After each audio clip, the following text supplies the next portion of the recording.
and thank you, Professor Park, for your incredible talk. And thank you for inviting us to the 2021 Suul conference. It is Thanksgiving evening here from Brooklyn, New York. It is a very quiet time in New York City. And it feels like the first time in a year since Hana Makgeolli has came to market that I've gotten a chance to take a breath. And so very happy to be able to be joining you guys this evening. The topic that I've been asked to speak to for the conference is two parts. At a high level, what is Hana Makgeolli's brand story? And also what Suul means to me, which honestly, I think both of those, the answers to those questions are similar or related to each other. Hana Makgeolli started off as a passion project, homebrewing project, truly with zero intention or expectation to become a commercial brewery. You can go to the next slide. It was really a way for me to take the home brewing methods that I learned from my father, that I learned while I was growing up, and put some structure around it. I started brewing on my own when I left for college in 2011, and then got very serious about the hobby around 2016. And that's when, at least from a branding perspective, our logo and the name Hana Makgeolli came to be. The practice or the structure that I'm referring to was essentially just trying to learn more and experiment with different recipes and different methods around traditional or 전통주 brewing. At first, when I had first started home brewing in 2011, I didn't even know what yeast was. I just knew approximately how much rice to water to nuruk I should use based off of general proportions that I learned as a part of like an observational skill that I learned from homebrewing with my dad. Once I got serious about the hobby, and of course starting to mess up a lot more brews, I started to get curious as to why. I came back and forth to Korea a few times, also with the intent of learning more about Suul brewing, and was actually able to do so with also one of our panelists here today, Julia Meller, who helped me immensely in my learning. And since then, it became a kind of a obsession. Sometimes I like to describe it as a very expensive hobby. It also turned out that the volumes at which I was homebrewing about 30 to 40 gallons a month. It was too much to be held all in my New York City apartment and to be able to drink on my own. So I started needing to look for reasons to get those brews out of my apartment and out of my home, and started to do pop-up events and collaborations and educational events all over the city. One with, of course, to try to get rid of the brews so I could brew more, but two, to share it with people and to get their feedback. Little did I know that this exercise of creating events and sharing my Suurs and stuff like this was unintentional market research and market validation.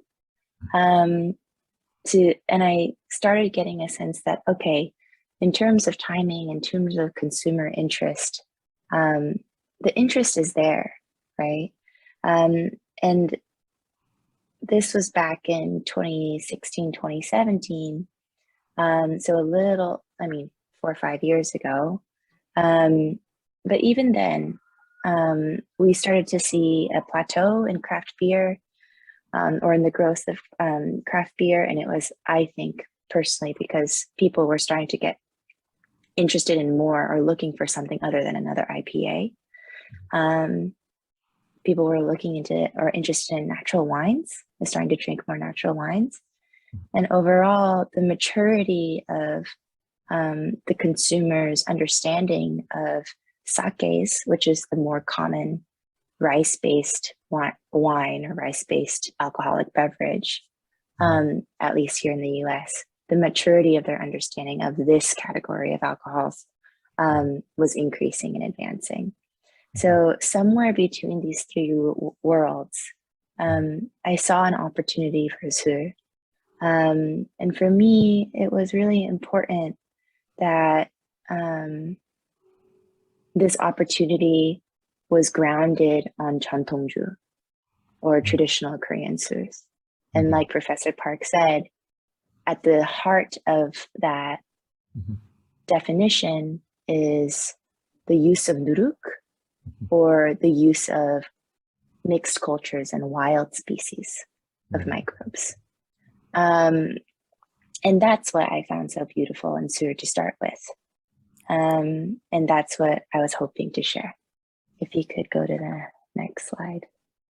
In terms of the branding around it, it did start in 2016, 2017 when I started doing these events.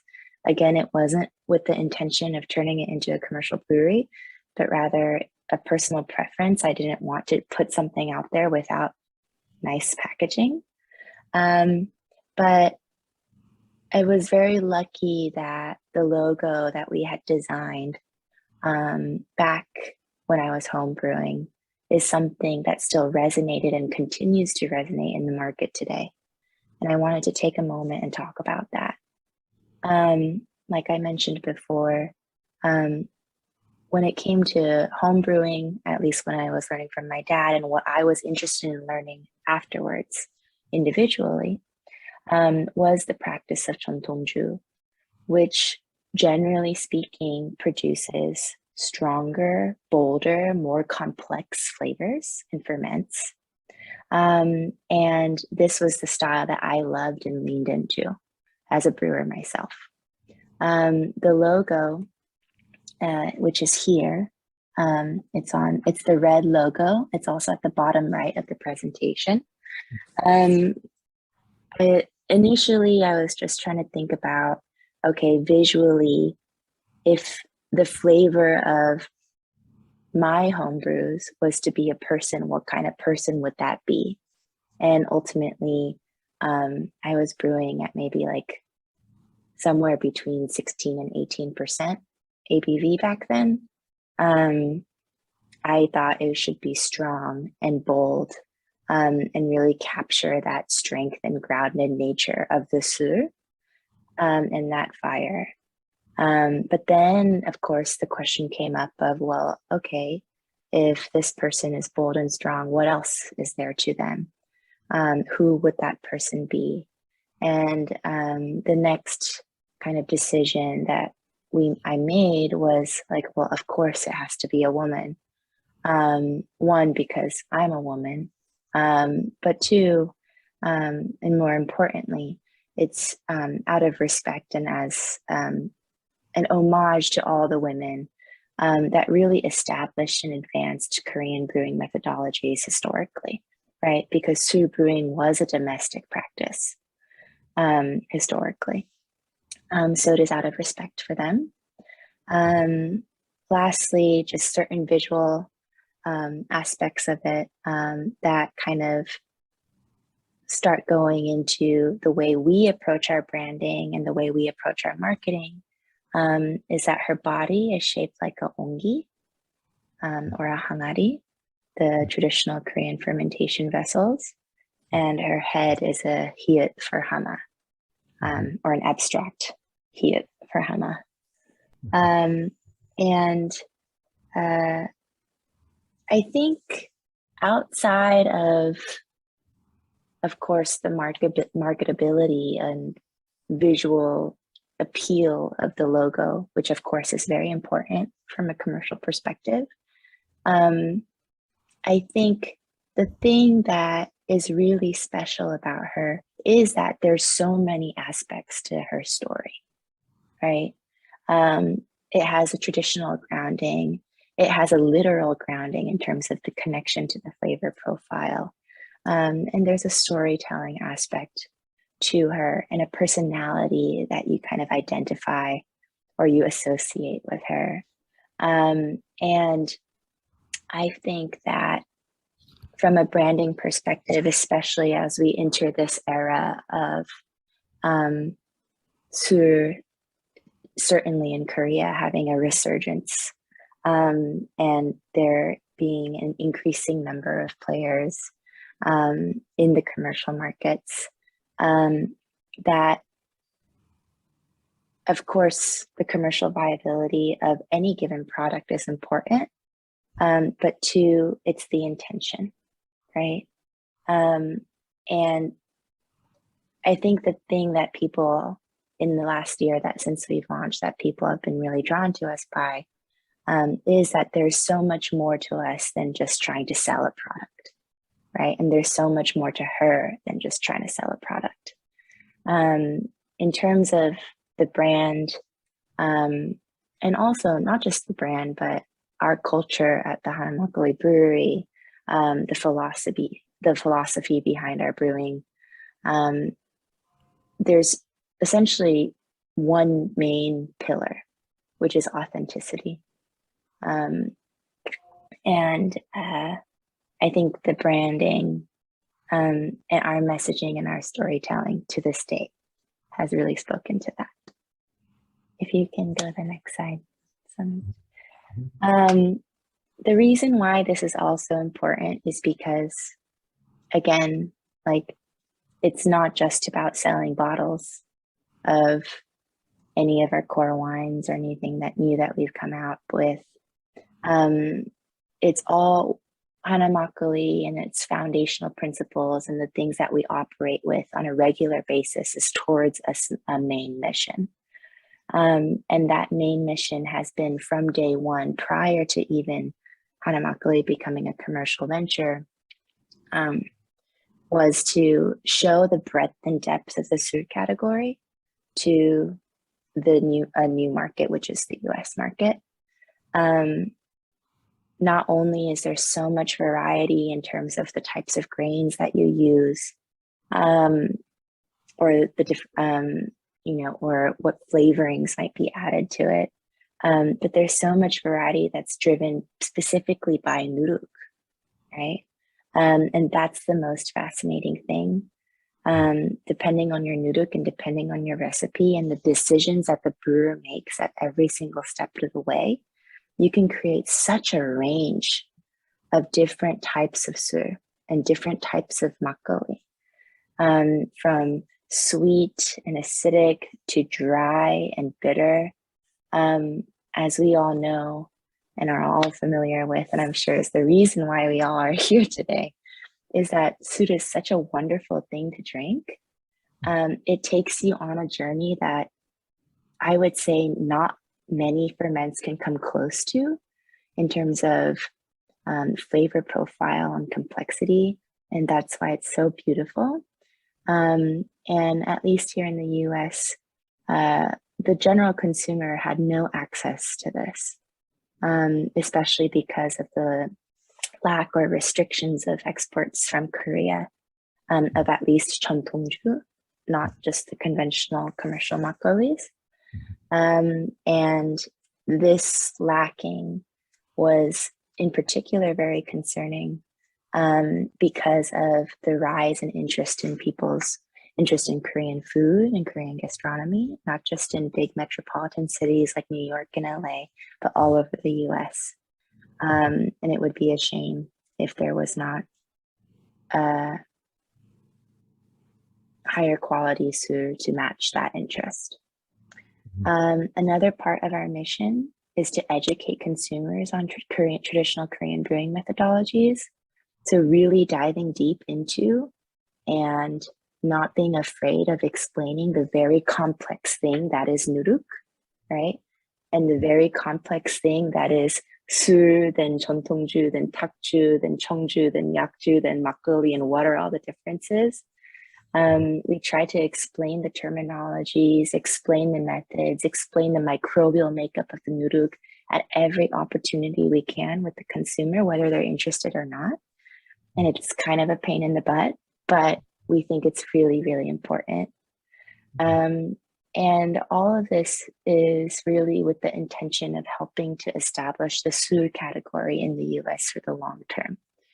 Not as a quick viral, fad or trend, but as a respected industry. And that's kind of the driving mission or the thing that keeps us motivated on a daily basis, or at least certainly me. If you could go to the next slide, Sonuk. And we arrive on our last slide, which is on that note of sustainability. Of course, given the world that we live in, the sustainability from an environmental perspective, from a waste impact perspective, because brewing, of course, across all cultures and across all categories is a very wasteful or water intensive or energy intensive thing.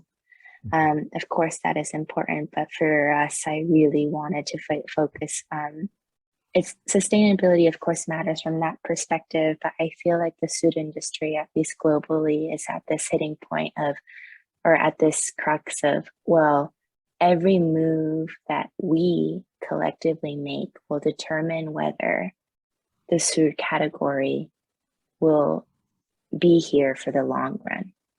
And what I mean by that is whether consumers will be interested and then remain interested in it for the long run.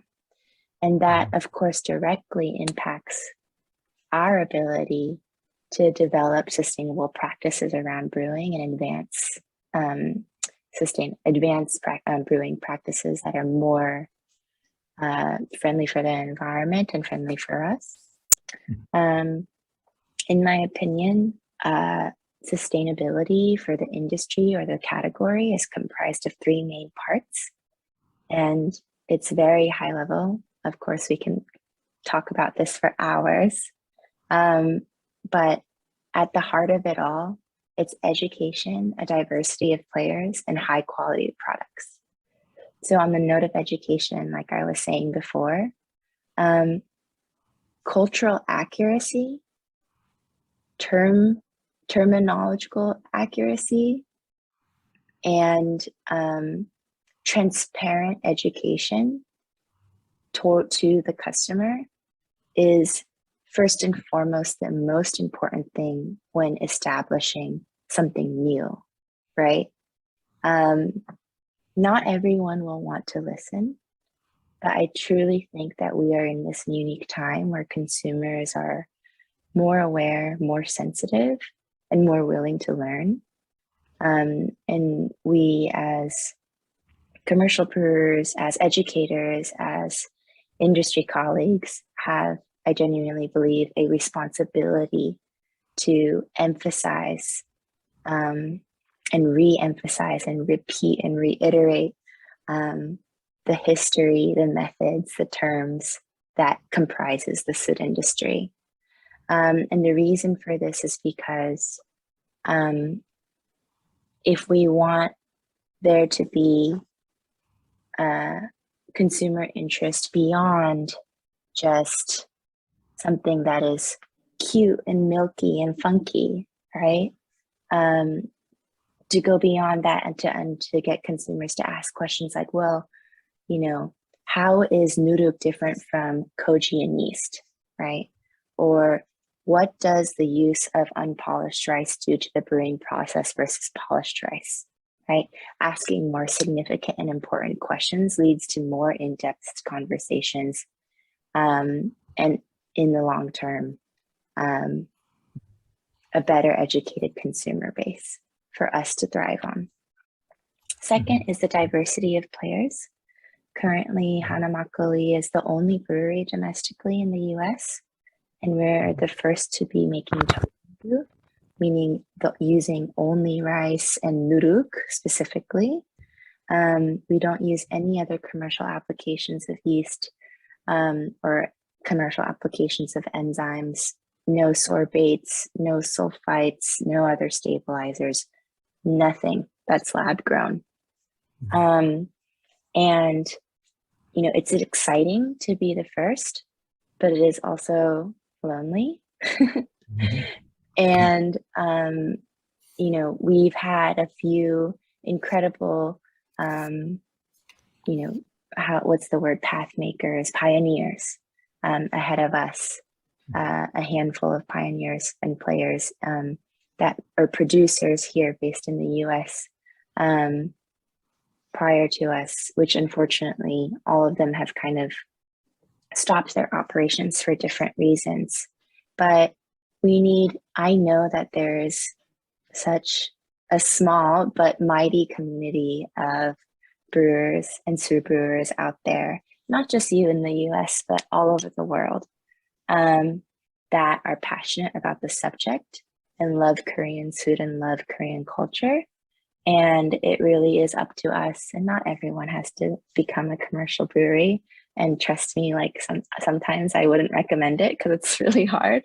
But we need more people to take that step and be courageous and try to launch more commercial ventures to not only bring diversity to the market, but to help further the education for consumers. And, you know, show people, one producer can't show the entire breadth of the category, right? In the long term, it's going to require all of us to participate. And finally, high quality products. I mean, I'm sure all of us here know the distinction. There is such a large distinction in terms of the way 전통주 and the way conventional makgeollis and conventional Suuls are manufactured, right? And I say manufactured specifically because the processes are very different.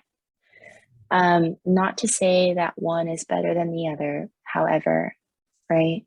I do think that there is a distinction between small and mass producers.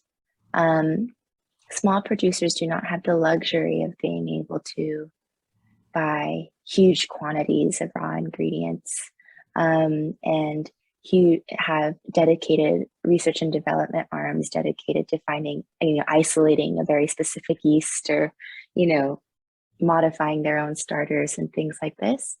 As a result, they are required to be a lot more careful at every step of the way of their brewing process, which is why they're able to create a higher quality product, generally speaking, right? There needs to be not just a standard amongst consumers and their understanding, but a standard amongst the producers as well, to try to put something out there that is worthy of being considered Suul, if that makes sense. And I think these three kind of components in tandem and working together are the three critical things that we need to tackle as a category and as an industry to make Suul a recognizable category across the world for the long term. Thank you, Alice.